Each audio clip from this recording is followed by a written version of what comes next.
Uma coisa interessante também de nós notarmos, que tanto Pedro quanto Paulo deixa claro que eles queriam deixar o corpo, o tabernáculo humano, e estar com Cristo, porque é o estado intermediário da alma, ou seja, entre a morte e a ressurreição,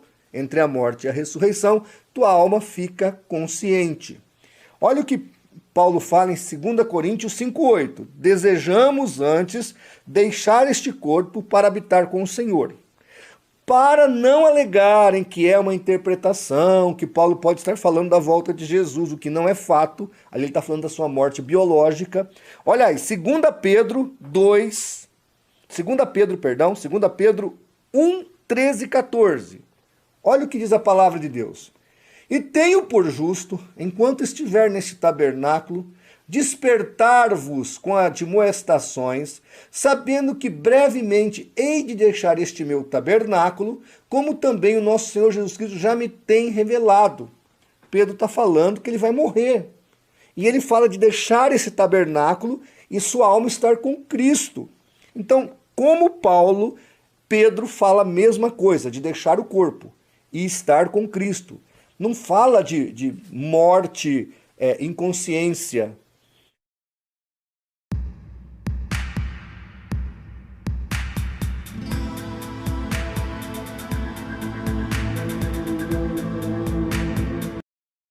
Entre a morte e a ressurreição, tua alma fica consciente.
Então, como Paulo, Pedro fala a mesma coisa, de deixar o corpo e estar com Cristo.